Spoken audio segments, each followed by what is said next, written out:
Hello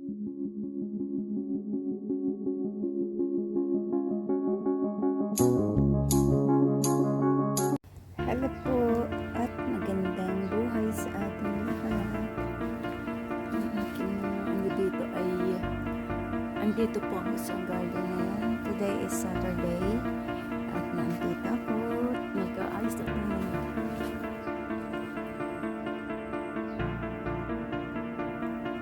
Na dito, pumunta na sa ang galing po ito. Yung ampalaya kasi kung saan na pupunta eh.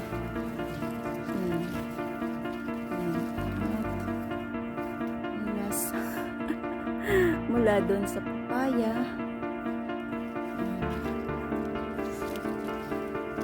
Ilagay ko siya dito.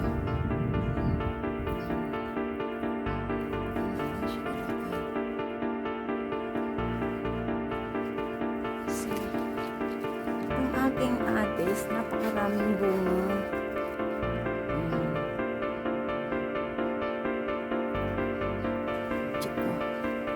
Nakuha ko na dito yung ano. Wow! Ito'y hinog na. Ayan, malambot na. Ating pick upin. Ay! Ayan. Hinog. Oh. Oh. Ayan.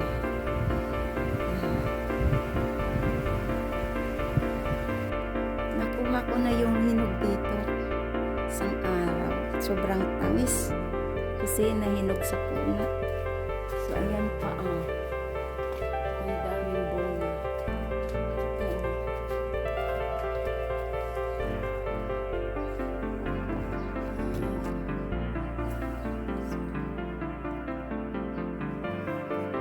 So, ang gagawin ko dito, kasi tinukuran ko siya ng kahoy para hindi siya gumanyan, humilay ang tawag dyan. Tapos ito namang banaba ko, banaba ba to o guyabano? Itali ko naman siya dyan sa may malunggay. Doon, para hindi siya pumunta dito. Ang dali. So, ayan, natali ko na yung guyabano. Pero pagdating doon sa taas, itatali ko pa rin siya doon sa may malapit sa isang kasi ginapangan na siya ng ampalaya. So, itatali ko pa rin siya doon. At katulad nito, tanggalin ko kaya itong mga bunga ulit. Ang daming bunga, Ang dami. Ang nakaraan ginulay ko po yan. Pero yung iba hindi pang mura po eh. Ang tawag dyan yung ampalaya na ang tawag dyan, marami siyang bunga. Kaso lang, syempre bata pa yung malunggay, napapahiga sa sobrang bigat ng kanyang dahon. Ayan, gagapangan. Ang dami dito na malunggay ko na ginagapangan. So dito, nanguha na ako dito kanina ng okra.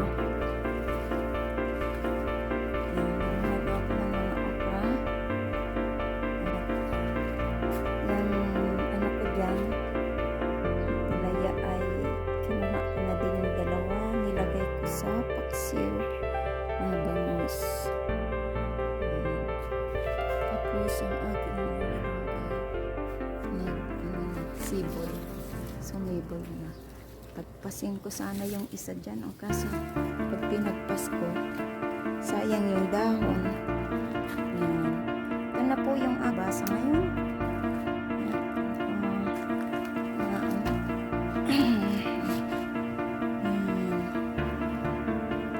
Lalaki na din ang aking ang mahal ngayon ng luya. So marami ito yung luya dito.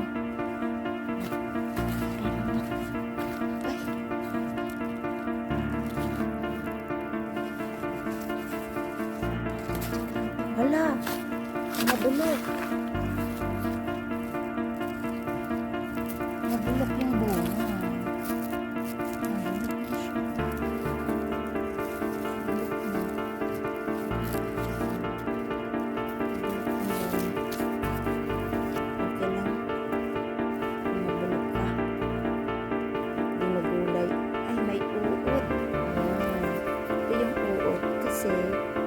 siyang pesticide na ini-spray ako.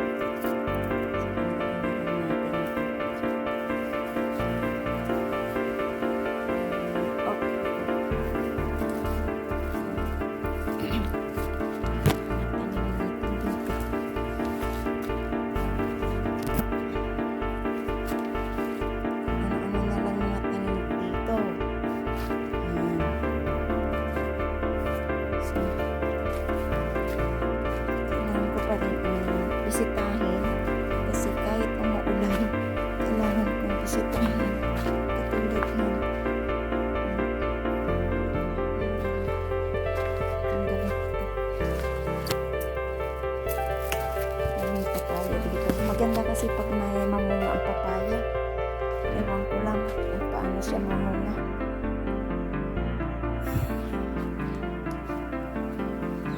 Ang okra ko kasi dikit-dikit eh. Yan ang aking mga tanak. Simula nung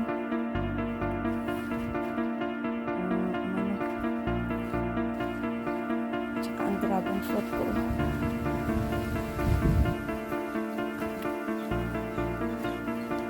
Ang grabe ko dito na yung mga tinanim.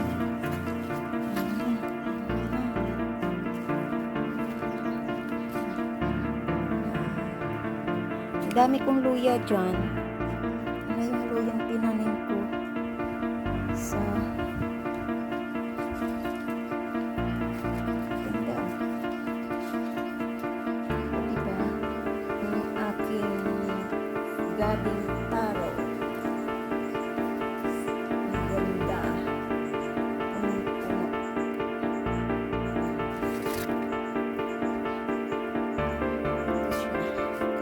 Dito ko siya inilipat.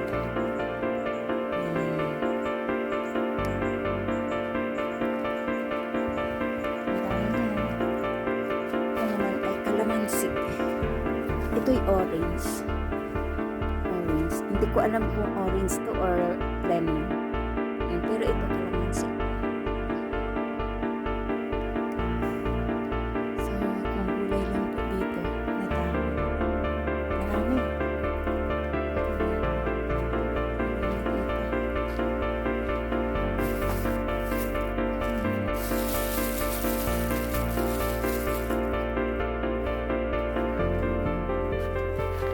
Sarap ito sa munggo eh.